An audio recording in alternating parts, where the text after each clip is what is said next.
If a company can't even help people, I'll quit on my own accord.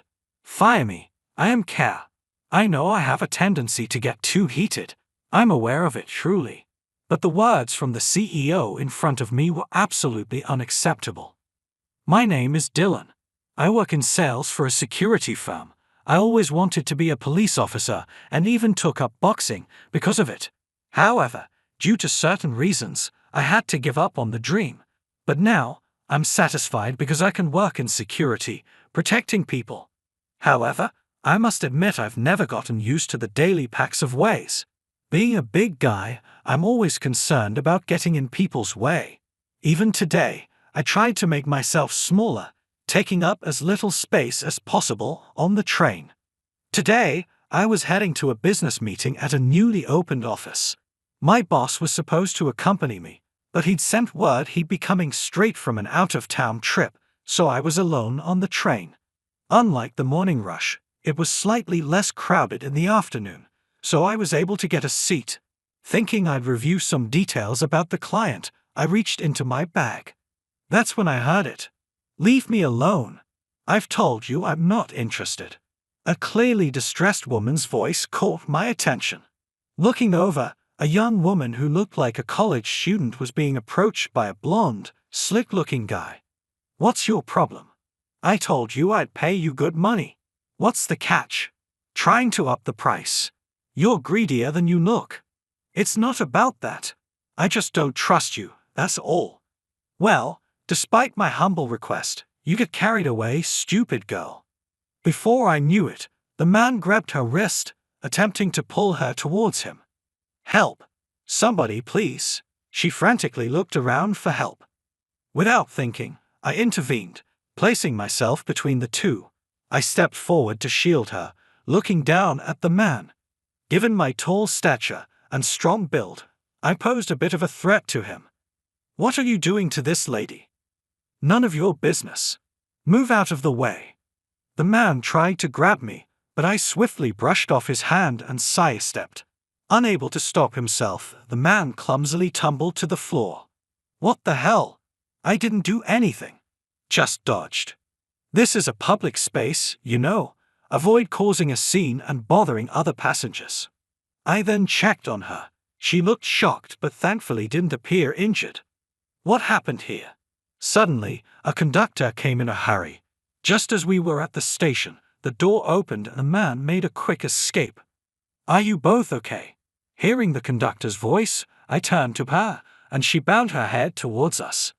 "Yes, thank you." Her face softened with relief. She seemed cool at first, but her smiling face looked somewhat youthful. Judging by her attire, I guessed she was a college student, and that seemed about right. "Do you know that guy?" "Well, he's been bothering me a bit about work. I never thought he'd resort to violence, especially in such a confined space. I'm sorry to ask this, but can we get a statement from you? It's protocol." At the apologetic tone of the conductor, we both nodded. It looked like we'd be questioned at a station near her residence. I'd probably be late for my meeting, but it couldn't be helped. I quickly texted my boss and put my cell phone back in my bag. She's a junior at a nearby private college, and her name is Lisa. After talking with her for about an hour, she'd asked for my contact info. I was concerned about a business meeting, so I handed Lisa my business card and quickly headed to the site. By the time I reached the client, the meeting had already ended.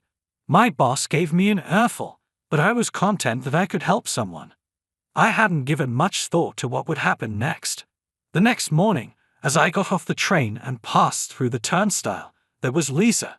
We made eye contact, and I nodded an acknowledgement. She approached me. "Good morning, Dylan. Thank you for yesterday." "Oh, good morning. Everything okay after that?" "Yes, I got home safely. There's something I want to tell you about that, okay? There's something I want to tell you about. The situation on the train got spread on social media, and that guy, Jake, has been ridiculed. There are some pretty harsh comments. He seems really mad on social media. Jess, there might be some retaliation. Please be careful, Dylan. I just wanted to tell you that." It seemed that was all Lisa wanted to share. She nodded and then quickly left. She has this mysterious vibe, different from the usual bubbly college girls I often see. She gives off a cool impression. She's much younger than me, but I feel like I can't defy her. Despite her stoic demeanor, there's something charming about her. When I arrived at the office, my boss immediately approached me. "Dylan, the CEO wants to see you. Head there now." My boss's tone was cold.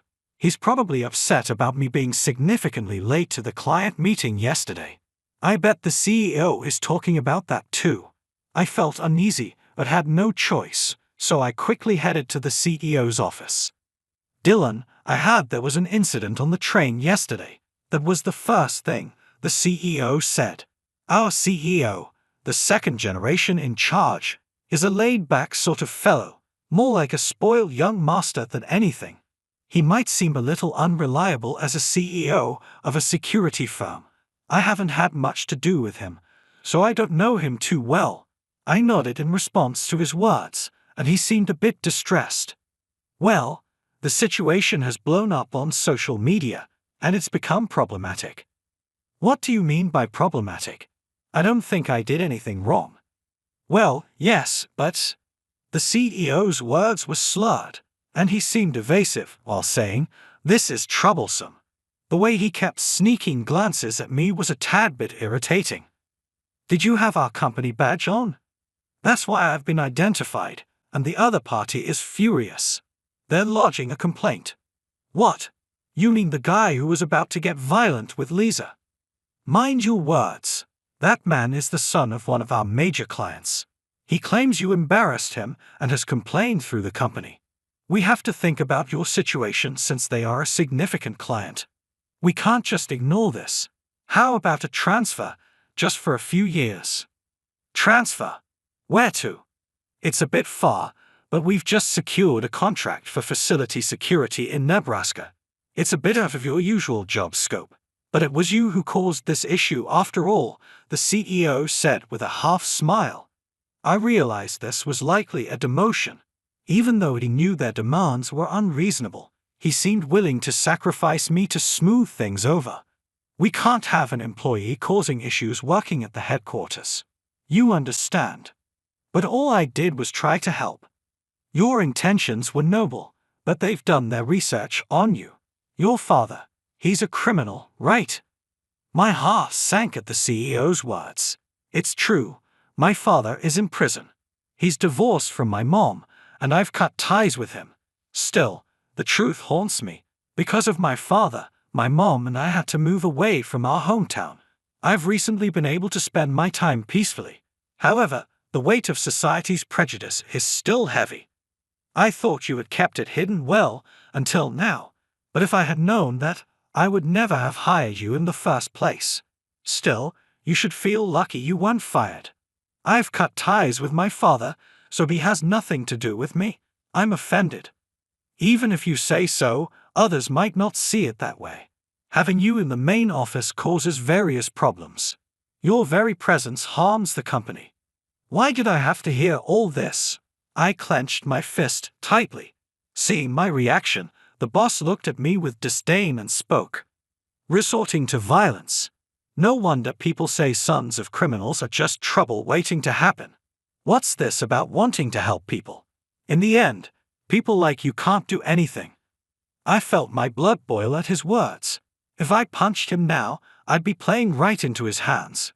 If I hurt him, it might become an assault case. I clenched my teeth and bore it silently. I closed my eyes and counted to 6 in my head. Doing that helped me calm down just a bit. Taking a deep breath, I summoned all my strength and shouted, "If this is a company that can't help people, then I quit. Fire me or whatever." Getting too heated is one of my bad habits. I know it, but still, the words of the boss in front of me was something I could never forgive. After being told by the CEO to get out, I left the company and was heading to the train station. Wondering what to do next, I went to a bookstore near the station. While flipping through a job magazine, a woman approached me. "Oh, Dylan, aren't you supposed to be at work?" "Hi, it's nice to see you again, Lisa." Lisa was the one who called out to me. As she looked up at me, she had a few complicated books and a fashion magazine in her hands. She gave off a mysterious vibe, but looked her age, which gave me butterflies. Job magazine. Are you changing jobs? Yeah, kind of. Is it because of what happened yesterday? At Lisa's words, I tried to play it cool, but I couldn't.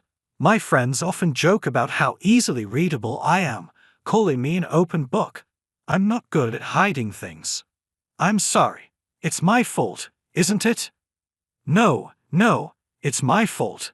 Some family issues came up, and I decided to quit. You mean your wife? No, I'm single. It's my dad. But never mind that.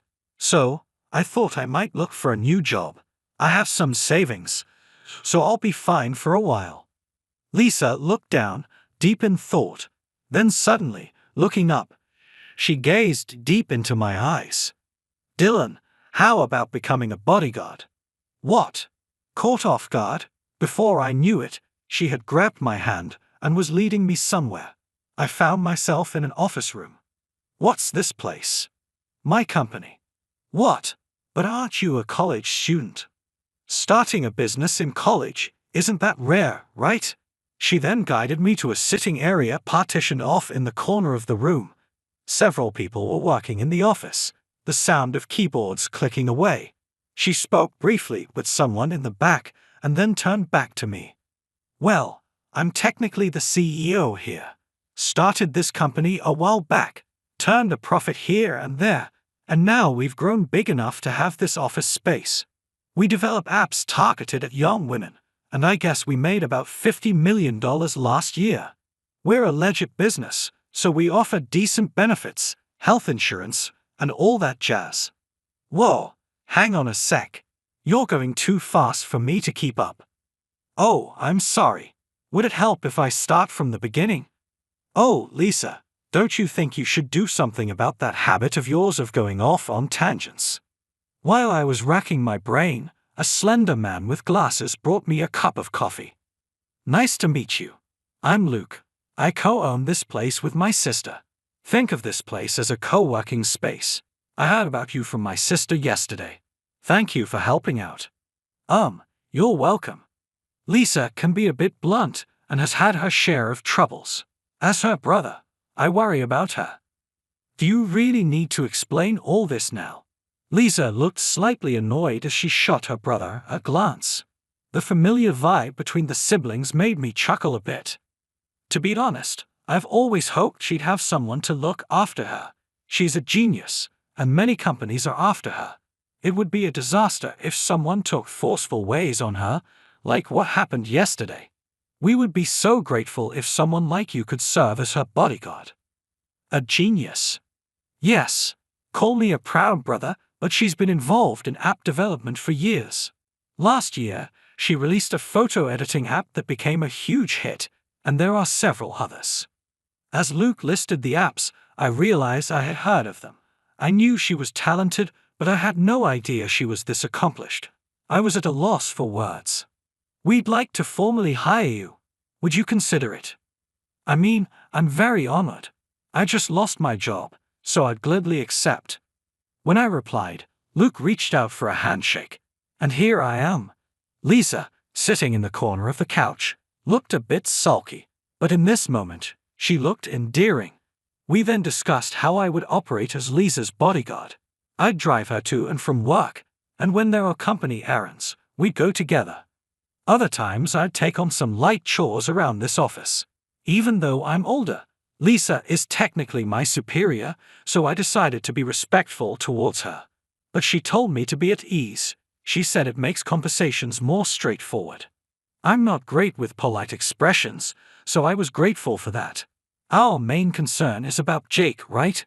Why is he after you? Lisa frowned with a hint of annoyance and responded.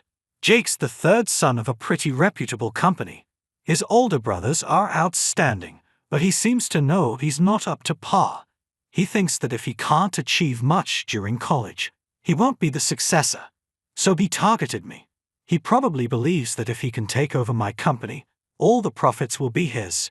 If he can't maintain the app, he'll plummet in no time. He wants to take over the company. I asked. Exactly. At first, he tried to sweet talk, almost like a honey trap. When that didn't work, he started to harass. He's so childish and persistent. It's irritating. We go to the same school, and I've heard nasty rumors about him, so I've been wary. Lisa sighed deeply, showing her genuine distress. Harassment like what exactly? I asked. Spreading weird rumors at school, cyberbullying on social media, and then there are these threats, she said, showing me a large number of threatening letters. They contain some pretty vulgar words. I know a detective. Maybe we can consult him, I suggested. Really? But do you think it's something we should take to the police? She asked. It's better to have a record of these things. Let's gather evidence, I said. I called up an old high school buddy of mine, John.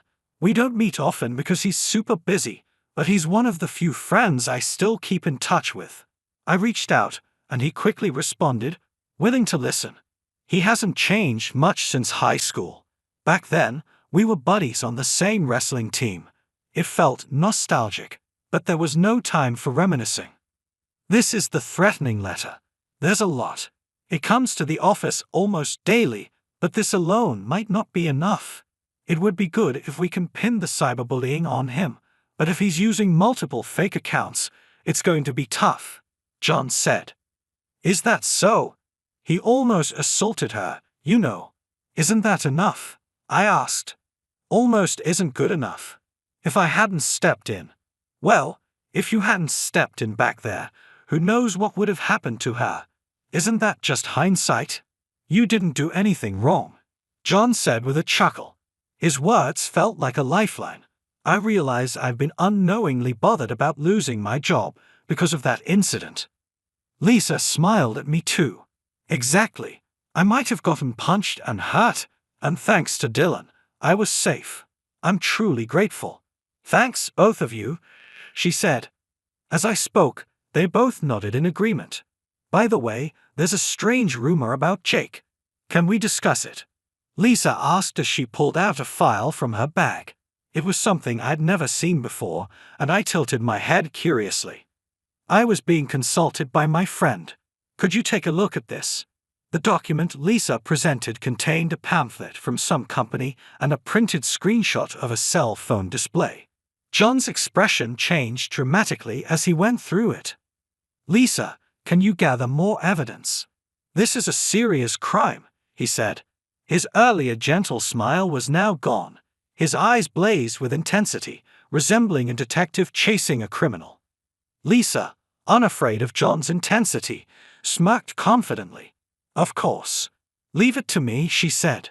Some days later, I found myself at a local diner eating pancakes alone.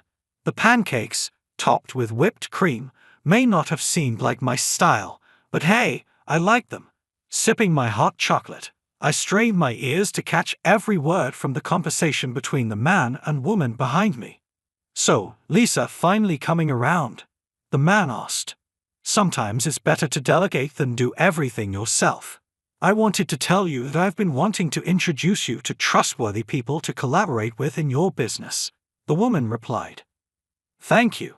I'm curious to know more. I'm also interested in your other ventures, the man said. Other ventures? The woman asked.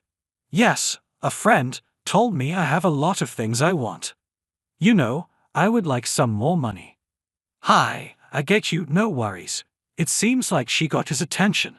I had heard Jake attended the same university as Lisa. I thought he was smart, but perhaps I overestimated him. Jake, with his flamboyant looks, handed Lisa a green pamphlet while talking smoothly.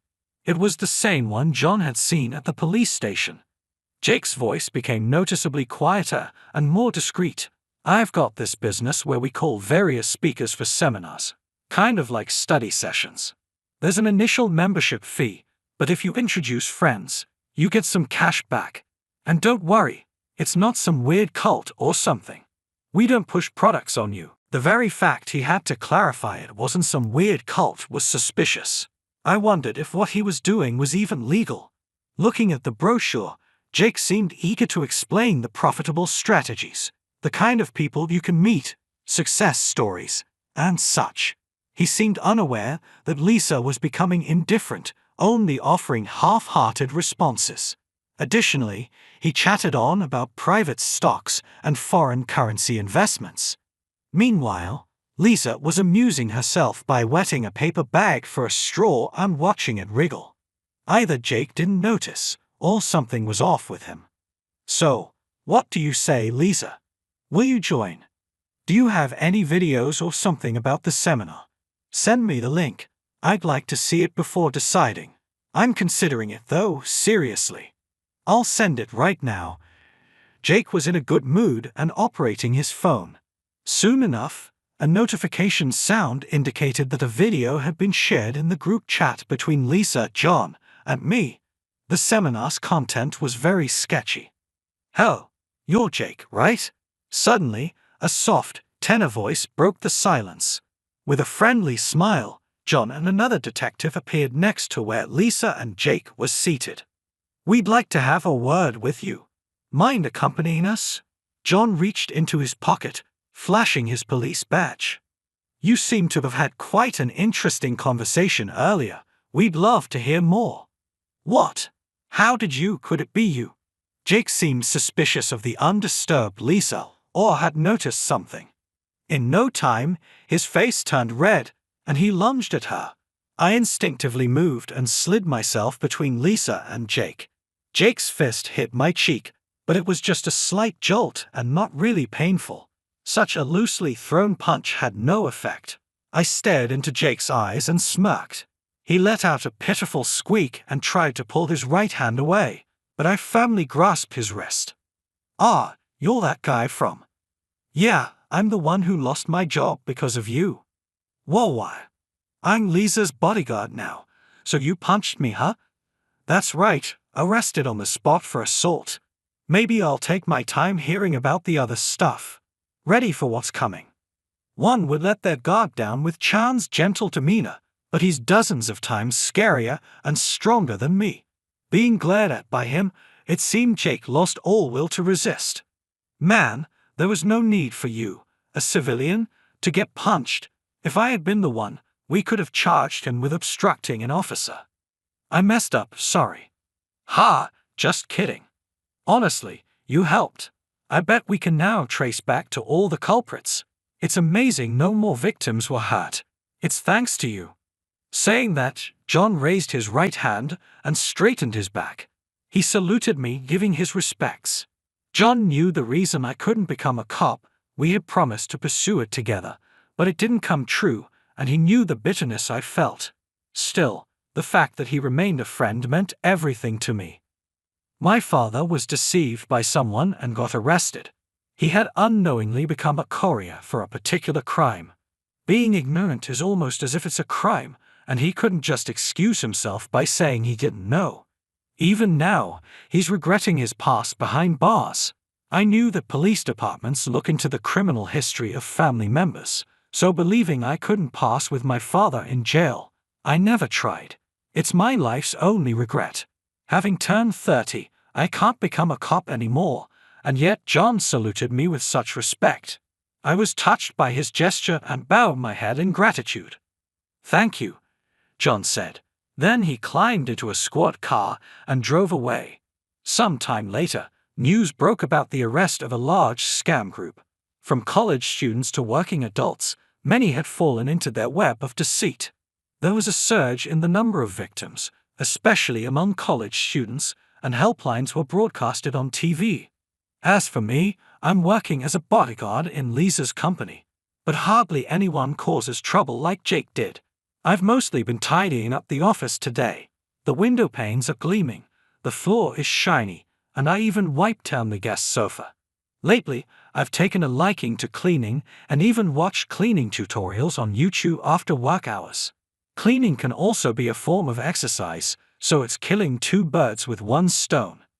Lisa, reflecting on recent events, is enthusiastic about developing an app to help women easily send out SOS signals. She also mentioned organizing an awareness event in college to prevent scams. She's currently on her college break and is fervently working on her computer in the office every day. I have no idea what she's doing, but I believe she's creating something fantastic. Since then, I have realized that there are as many forms of justice as there are people. Becoming a cop and catching bad guys isn't the only way to protect people. Like Lisa, developing tools for self-defense or raising awareness to avoid scams is also protecting people. Protecting her and creating a safe workspace also contributes to that goal. In my own way, in my own place, I'll uphold my sense of justice.